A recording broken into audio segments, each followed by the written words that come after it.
Hey, salut tout le monde, c'est Monsieur Adri, et bienvenue dans Mon Petit Bazar, l'émission qui a pour but de vous parler d'une œuvre qui m'a marqué et que je vous recommande chaudement. Et aujourd'hui, on va parler d'un manga qui vient à peine d'être adapté en animé, puisque l'on va parler des carnets de l'apothicaire. Et ouais, pour une fois, on parle d'un truc plutôt actuel. Et à tous ceux qui regarderaient cette vidéo le jour de sa sortie, à savoir le 24 décembre, sachez que demain, le 25, je sortirai également une nouvelle vidéo. Et ouais, ça veut dire que je vais devoir charbonner pour les sortir à temps, mais bon, je compte sur vous pour être au rendez-vous. Sachez d'ailleurs que cette nouvelle vidéo sera sur un tout nouveau concept, et j'espère qu'il vous plaira. C'est Noël, j'essaie de vous faire plaisir, mais bon, ça se trouve, ça sortira peut-être la semaine prochaine, j'en sais rien. Soyez vigilants si ça vous intéresse. Mais bon, revenons à nos moutons, puisqu'aujourd'hui je vais parler des carnets de l'apothicaire, un manga dont la parution a commencé en 2017, tiré du roman écrit par Natsuhi Yuga et dessiné par Neko Kugura avec Nanao Itsuki au storyboard. Le manga est d'ailleurs toujours en cours de parution. À savoir qu'il existe une autre série de mangas, sous le nom de Carnet de l'apothicaire Enquête à la cour, qui vient de paraître en France il y a quelques temps, et qui est également une adaptation du roman. Cependant dans une touche apparemment plus fidèle et plus sombre de l'œuvre originale. Mais je ne l'ai pas encore lu, alors je vais laisser les connaisseurs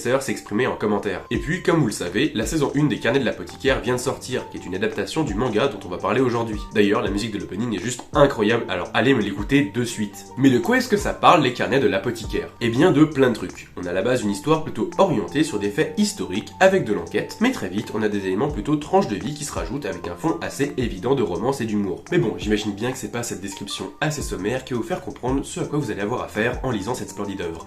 Alors laissez-moi vous faire un résumé un peu plus détaillé. L'histoire des Carnets de l'apothicaire se déroule en Chine aux alentours du 15e siècle dans le palais impérial, plus précisément dans la cour intérieure, une zone protégée où vivent les concubines de l'empereur ainsi que de très nombreuses dames de compagnie et des eunuques, des hommes à qui on a tranché les attributs masculins, afin de veiller au confort et la sécurité de ces fameuses concubines, qui sont d'une importance capitale dans la politique du pays. La cour intérieure est d'ailleurs un terrain immense avec de nombreux bâtiments aux multiples fonctionnalités, qui ressemblent beaucoup plus à une ville qu'à une enceinte fortifiée. Et c'est au beau milieu de tout ça qu'on va retrouver Mao Mao, une jeune fille de 17 ans qui s'est fait enlever il y a quelques mois pour être vendue comme dame de compagnie à la cour intérieure. Parce que apparemment, la Chine n'a pas attendu l'arrivée des Ouïghours pour trouver des esclaves. Mais surtout, la petite Mao Mao, c'est pas n'importe quelle fille.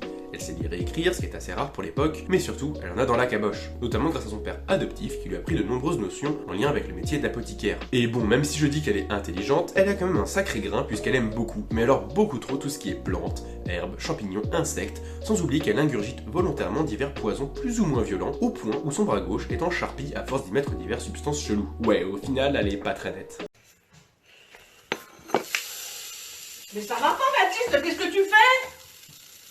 Mais t'es pas net? Mais non, je fais un truc. Non, t'arrêtes ça, Baptiste. Mais t'es pas net, non?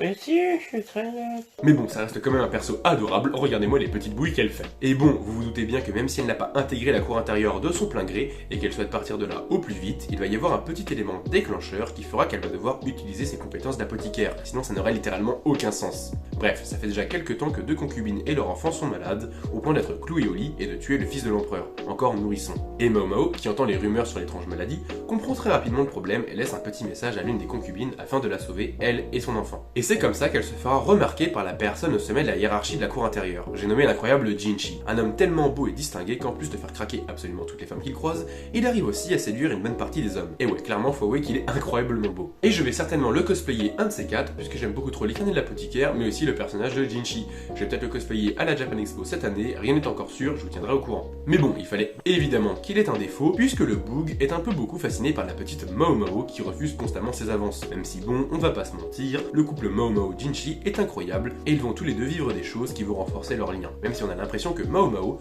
ne peut pas s'empêcher de le rabaisser ou de profiter de lui pour avoir accès à tout plein de poisons. Par ailleurs, elle va avoir dans un premier temps le rôle de goûteuse officielle de l'une des concubines. Mais vous doutez bien qu'avec son attirance pour la consommation de substances toxiques, son rôle de goûteuse risque d'amener quelques scènes assez cocasses et d'autres problèmes. Évidemment, on va enchaîner les péripéties et les mystères à résoudre, mais qu'il y aura quand même quelques événements majeurs qui vont rythmer le récit et donner envie d'en voir toujours plus. En plus de ça, on découvrira de nombreux personnages marquants, avec une personnalité bien définie, avec un développement de personnages très bien construit, entre de nombreux hommes d'affaires, des soldats, et bien sûr, de nombreuses concubines et leurs dames de compagnie qui ont chacune des habitudes et un tempérament bien trempé. Et ce qui est plaisant, c'est de voir tout ce beau monde interagir entre eux, avec une Mao Mao à la fois badass, adorable et complètement loufoque, et ça vaut pareil pour Jinchi et tous les autres. En plus de ça, l'humour marche vraiment bien, la romance n'est ni trop présente ni pas assez, et puis comment oublier le fait que le manga arrive à parler de nombreux faits historiques, en apportant une certaine critique, comme par exemple les moyens de contraception ou d'avortement, et même la tendance qu'avaient certains empereurs à choisir des concubines très jeunes et à consommer leur amour très tôt. C'est sûr que c'est pas dans Oshinoko qu'on aurait des réflexions positives sur les relations avec des personnages mineurs. Et puis, comment ne pas mentionner le fait que le manga et l'anime sont juste sublimes, en plus d'être complètement cute et reposants. En ce moment, entre Freerun et son côté poétique et les carnets de l'apothicaire, on est servi en dose de trucs cute et drôles. D'autant plus que comme Freerun, les carnets de l'apothicaire sont édités chez Kyun, une maison d'édition qui a pour habitude de proposer énormément de goodies.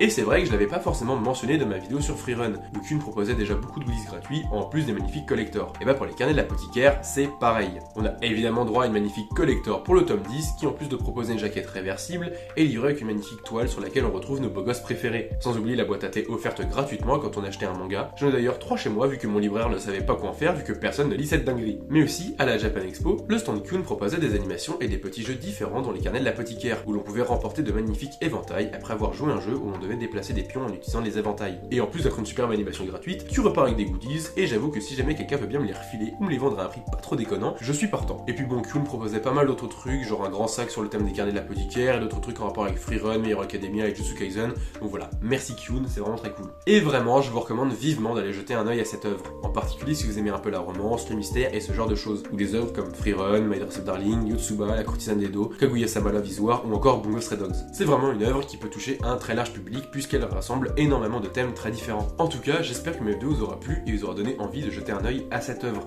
D'ailleurs, n'oubliez pas, demain ou dans la semaine, nouvelle vidéo un petit peu spéciale. Et sinon, n'hésitez pas à liker, à commenter, à vous abonner et à partager cette vidéo à tous vos potes qui pensent que c'est Gojo le mec le plus beau alors qu'ils ont même pas encore vu Jinchi. N'hésitez pas non plus à faire un tour sur mes réseaux, à savoir Insta, Twitch, Discord, TikTok, mais aussi l'onglet Short de YouTube. Voilà, c'était Monsieur Adri, à bientôt pour plus de vidéos. Bye!